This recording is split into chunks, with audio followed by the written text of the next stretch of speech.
Welcome back to Student Spark. आज हम पढ़ने वाले हैं एरेज के बारे में। अपना पहला डेटा स्ट्रक्चर जिसको हम स्टार्ट करने वाले हैं। एरे को हमने अपनी जावा की सीरीज के अंदर कंप्लीट कर लिया था, लेकिन जिन्होंने वो सीरीज नहीं देखी है तो आज हम फिर से एक छोटा सा ओवरव्यू देने वाले हैं एरे के बारे में।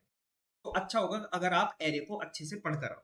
ठीक है, तो सबसे पहले स्टार्ट करते हैं एरे की डेफिनेशन के साथ। मैं बता दूं, रिकर्जन वाला हमने कंप्लीट कर लिया, लेकिन उसके जो है एक लेक्चर अपलोड नहीं हुआ है।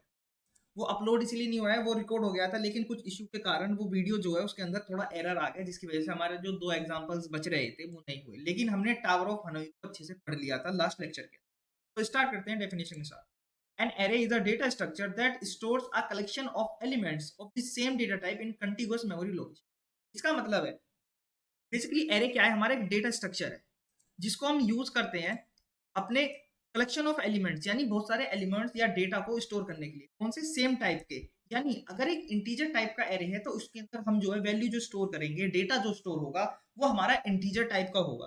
वो ना तो एरे होगा, सॉरी, ना तो आपका करेक्टर टाइप का होगा, ना आपका नंबर टाइप का होगा। ठीक है, और इससे अगर हम एरे के अंदर वैल्यू स्टोर करने की बात करें तो बेसिकली कंटिन्यूअस मैनर के अंदर स्टोर होती है, यानी एक के बाद एक वैल्यू हमारी स्टोर होगी। तो अगर हम विदाउट एरे देखें तो मान लीजिए हमें 5 वैल्यूज अपनी स्टोर करनी है, तो इंटीजर टाइप की। तो उसके लिए हम क्या करेंगे, 5 वेरिएबल्स बनाएंगे इंटीजर टाइप के और उसके अंदर वैल्यूज स्टोर करेंगे। अगर हम देखें कैसे, तो कुछ इस तरीके से int A B C D E ऐसे कर करके अपनी जो है 5 इंटीजर्स को स्टोर करेंगे। लेकिन वही हम एरे देखें, एरे के अंदर हमें क्या करना होता है, डेटा टाइप लिखा, एरे का नाम और अपने ब्रैकेट्स लगा दिए, पर ब्रैकेट्स जिन्हें हम बोलते हैं, देन हमारा काम हो गया। ठीक है, अब एरे को डिक्लेयर कैसे करते हैं, इनिशियलाइज कैसे करते हैं, उसको पढ़ने से पहले बात करेंगे कि एरे का यूज क्या होता है। Basically large amount of data को स्टोर करने के लिए, यानी जो ज्यादा डेटा होता है एक एक वेरिएबल में स्टोर करने के बजाय हम उसको एरे के अंदर स्टोर करते हैं। ठीक है, इससे क्या होता है, हमारी कोड की जो लेंथ है वो रिड्यूस हो जाती है। और कोड की लेंथ जब हमारी रिड्यूस होगी तो प्रोग्राम की रीडेबिलिटी हमारी इंक्रीज हो जाएगी। और उस डेटा को हम इजीली एक्सेस करते हैं, किसके थ्रू? लूप्स के थ्रू। यानी लूप्स का यूज करके हम अपने एरे की वैल्यूज को एक्सेस करते हैं। टाइप्स की बात करें, 1D 2D और मल्टी डायमेंशन होती है हम फर्दर वीडियोस के अंदर। तो डिक्लेरेशन की अगर हम बात करें, यहाँ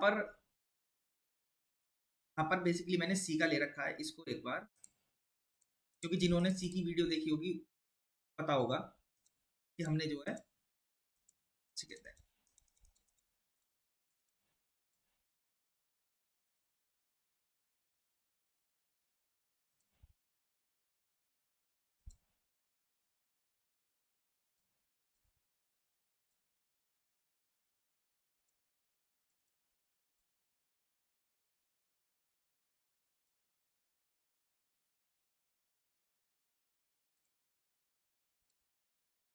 अगर हम डिक्लेरेशन की बात करें तो आखिर हम एरे को डिक्लेयर कैसे करेंगे? सबसे पहले हम लिखेंगे अपना डेटा टाइप।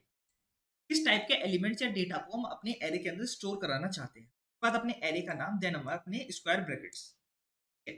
और मान लीजिए हमने एरे डिक्लेयर करा इंटू मार्क्स। अगर हम चाहते हैं उसके अंदर अपनी 5 वैल्यूज स्टोर करनी, तो उसके लिए मेमोरी अलोकेट कैसे होगी? सबसे पहले 1 2 3 4 5 5 स्पेसिस कंटिन्यूअस मैनर के अंदर हमारी रैम के अंदर या मेन मेमोरी के अंदर जो है एरे के लिए छोड़ दिए जाएंगे। बाकी जो हम डेटा के लिए यूज करेंगे मेमोरी, वो इनके बाद से स्टार्ट होगी। ठीक है, अब कुछ एग्जांपल्स यहाँ मैंने लिख रखे हैं जिसके जैसे हम अपने एरे को क्लियर करेंगे। तो सबसे पहले एरे को करते हैं डिक्लेयर। इंट वैल्यूज नाम का भैया एरे हमने बना दिया। तो डायरेक्ट इनिशियलाइजेशन क्या होगा, इसी के साथ ही कर्ली ब्रेसिस के अंदर अपनी वैल्यूज को स्टोर करा दो। 10 20 30 30 40 50। अब यहाँ पर क्या होगा, जब हमारा प्रोग्राम रन होगा इसके लिए ऑटोमेटिकली 1 2 3 4 5 स्पेसिस क्या है, वो दे दिए जाएंगे इन वैल्यूज को। यहाँ पर हमने क्या है, 5 वैल्यू स्टोर करने के लिए 5 वेरिएबल बनाए और कितनी लाइन यूज करी, 5 लाइंस। लेकिन यहाँ पर हमने एक ही लाइन के अंदर, एक ही वेरिएबल, एक ही एरे के अंदर अपनी 5 वैल्यूज स्टोर करा। ऐसा नहीं है कि 5 ही स्टोर करा सकते हैं, आप कितनी भी वैल्यूज को जो है स्टोर करा सकते हैं। ठीक है, अब यहाँ पर एरे तो हमारा क्रिएट हो गया। अगर देखें इंडेक्सिंग इन, ठीक है, ये बहुत ही मोस्ट इंपॉर्टेंट पॉइंट है। यहाँ आपने देखा होगा कि 0 1 2 3 4 लिख रखा है। तो बेसिकली एरे की जो इंडेक्सिंग स्टार्ट होती है वो 0 से होती है। यानी कहने का मतलब है एरे जहां से स्टार्ट हुआ उसको हम कहेंगे जीरोथ एलिमेंट। तुम्हारा फर्स्ट एलिमेंट होगा, यानी यहाँ पर जो एलिमेंट होगा उसको वो कहां पर है, 0 इंडेक्स पर है। इंडेक्स नंबर 0 पर, और लास्ट इंडेक्स जो होगा हमारा साइज -1 होगा। वो कैसे? अगर हम बात करें, एक एरे है जिसका यहाँ पर मैंने सी का एग्जांपल लिया है, आपको क्लियरली समझ में आए, ज़्यादा लाइन ना लेनी पड़े। हिंट ए है जिसकी साइज है 5, तो हम उसके इंडेक्सेस देखें 0, 1, 2, 3, 4, यानी इंडेक्स कितने होंगे? 4। तो यहाँ पर हम कह सकते हैं जो हमारा इंडेक्स होगा वो साइज का -1 होगा। Got it? आगे समझ में? ये इनिशियलाइजेशन है जो हमने देख लिया। अब हम क्या करेंगे? Accessing array elements. एरे के एलिमेंट्स को एक्सेस करेंगे। आई होप, मुझे लग पता है कि आपको फास्ट लग रहा होगा, लेकिन ये हमने कवर कर लिया, फास्ट फास्ट जल्दी कवर कर रहे हैं। अब हमें क्या है? एरे का एलिमेंट एक्सेस करना है, तो हमें सिंपल लिखेंगे SOUT, dot out dot println. तो हमें पता है क्या है? एरे का नाम, वैल्यूज, अपने स्क्वायर ब्रैकेट्स। अब हमें पता करना है कि आपको कौन सी वैल्यू एक्सेस करनी है। हम चाहते हैं भैया हमें थर्ड वैल्यू एक्सेस करनी है। तो अगर हम थर्ड वैल्यू एक्सेस करना चाहते हैं तो इंडेक्स कितना होगा? वैल्यू -1, यानी 3 -1 2, उसका इंडेक्स होगा इस मोमेंट। रन करा could not find or load main class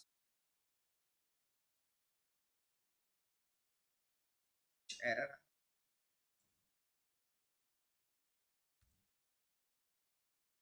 ठीक, हमारा आंसर आ गया 30। तो हमें पता है थर्ड एलिमेंट मतलब में अपना क्या एक्सेस करना था, तो उसके लिए इंडेक्स क्या डाला हमने? 2, क्योंकि वो सेकंड इंडेक्स पर।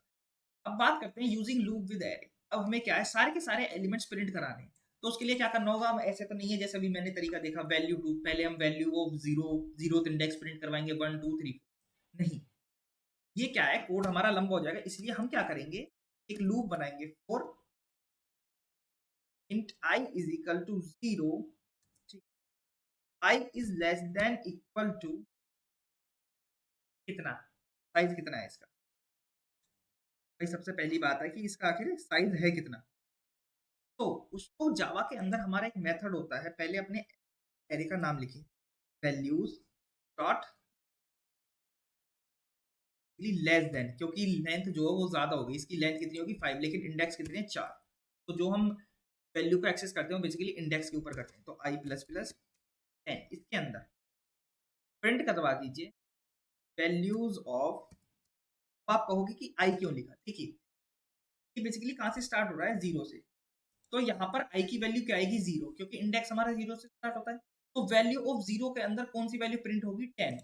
10 जब वो इंक्रीज करेगी तो आई की वैल्यू हो गई 1, तो क्या प्रिंट होगी? 20। वैल्यू ऑफ 1 20, ऐसे 30 40 50, जैसे वैल्यू डॉट लेंथ से एक कम हो जाएगा, यानी साइज, इसका मतलब है साइज -1 हो जाएगा, कौन सी वैल्यू प्रिंट होगी? प्लस 10 20 30 40, ये हमारी क्या हो चुकी है? प्रिंट हो चुकी है। अगर हम एरे की टाइम कॉम्प्लेक्सिटी के ऊपर बात करें, तो मेमोरी, सबसे पहले मेमोरी रिप्रेजेंटेशन पर, array elements are stored in continuous memory location, each element occupy equal memory size. कहने का मतलब है हर एक जो हमारा क्या होगा? एलिमेंट होगा, वो इक्वल मेमोरी साइज, क्या है? इक्वल साइज कंज्यूम करेगा। क्यों? क्योंकि सारे ही सिमिलर डेटा टाइप।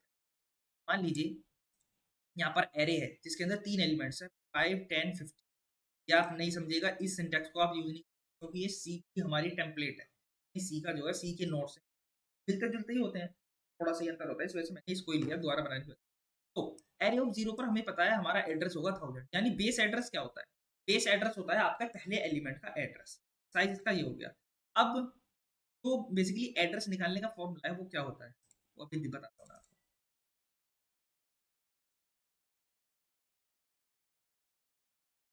एड्रेस, पहले आप क्या कीजिए? बेस एड्रेस, बेस एड्रेस, उसके अंदर आप प्लस कीजिए इंडेक्स इनटू साइज, इंडेक्स के अंदर साइज की मल्टीप्लाई कीजिए और उसके अंदर बेस एड्रेस को ऐड कीजिए, आपका एड्रेस आ जाएगा।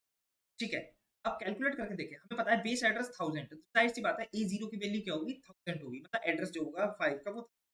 हम चाहते हैं एरे ऑफ 1 का निकालने के, एरे ऑफ 2 का निकालते हैं, एरे ऑफ 2। तो बेस एड्रेस क्या है हमारा? 1000 देते हैं, एक colour change, 1000 plus bracket open, उसके बाद इंडेक्स क्या है हमारा? सेकंड इंडेक्स के लिए साइज क्या होगा हमारा? 4। भैया 4 2 8, 1000 प्लस 8, ये आ गया हमारा 10। कुछ इस तरीके से हम क्या है अपने इंडेक्स में रिप्रेजेंट करते हैं, यानी इंडेक्स की एड्रेस, इंडेक्स का एड्रेस जो अपना निकालते हैं। अगर हम बात करें इसके अंदर क्या टाइम कॉम्प्लेक्सिटी, तो टाइम कॉम्प्लेक्सिटी अगर हम, भाई टाइम कॉम्प्लेक्सिटी किस किस की होगी आप, बेसिक ऑपरेशन हो गए, एक्सिस की, सर्च एंड की, इंसर्शन डिलीशन। तो अभी हमने एक्सिस देखा, एक्सिस की अगर हम बात करें, हम डायरेक्ट क्या है इंडेक्स डालकर की वैल्यू हम निकाल रहे थे। तो अगर हम इसकी क्या देखें तो ये इसका आएगा बिग O, हमें कोई भी लूप नहीं लगाना पड़ रहा। अगर हमको एलिमेंट एक्सेस करना है तो बस डायरेक्ट हम इंडेक्स डाल रहे थे, यानी एक ही बार में हमारा जो है वैल्यू हम ला रहे थे। तो इस वजह से इसकी जो टाइम कॉम्प्लेक्सिटी होगी वो बिग O 1 होगी। कल हम स्टार्ट करेंगे इसके क्वेश्चंस। तब तक के लिए बाय बाय। अगर वीडियो अच्छी लगी तो लाइक करना, चैनल सब्सक्राइब करना। कल से हम हमारी टॉप एमएनसीज के अंदर क्वेश्चंस पूछे गए हैं डेटा स्ट्रक्चर के, बेसिक से लेकर एडवांस तक सारे कवर करें। तो तब तक के लिए